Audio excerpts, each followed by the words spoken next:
emprunter quand on n'a pas d'argent? À votre avis, est-ce que c'est possible? Je vous dis ça en 3 points. Premièrement, si vous voulez emprunter pour faire un investissement locatif alors que vous n'avez pas d'argent, eh bien c'est pas grave parce que vous ayez de l'argent ou que vous n'en ayez pas, je vais vous dire un truc, c'est que la banque, elle s'en fiche un petit peu royalement.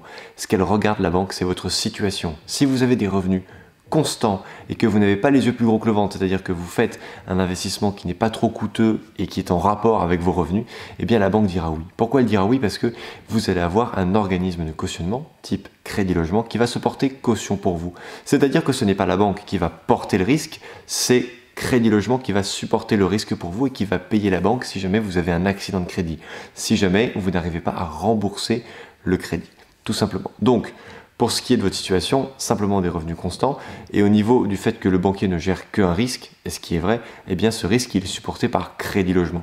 Donc vous avez déjà les 2 points principaux qui ralentissent les investisseurs en devenir qui sont écartés. Le 3e point qui est vraiment important et que vous devez vraiment considérer, c'est votre reste à vivre.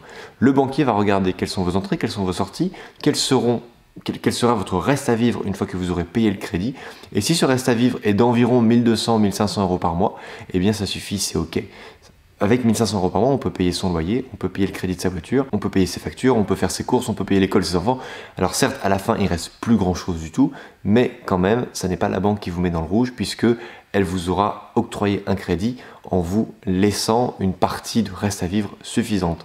Également, si vous investissez, donc si vous faites un crédit pour investir, si vous respectez des règles de base comme l'autofinancement, eh bien la banque, elle va également considérer les revenus à venir. Si vous avez fait une bonne étude et que vous prouvez à la banque que l'investissement que vous allez faire va rapporter 700 euros par mois de loyer, mais qui va vous coûter que 400 euros de crédit, quitte à mettre parfois un petit peu d'apport pour arriver à cet ajustement, eh bien la banque va considérer ces 700 euros comme du revenu. Alors certes, certaines banques vont le pondérer à 70%, d'autres ne vont pas du tout le pondérer en fonction des arguments que vous trouverez, mais sachez que c'est tout à fait possible et envisageable d'investir sans avoir un seul euro, j'exagère.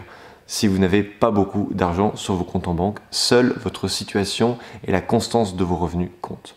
Cette vidéo est terminée, j'espère qu'elle vous a plu. Je vous dis à très bientôt. Dans la prochaine vidéo, on parlera de calcul de taux d'endettement. Ciao!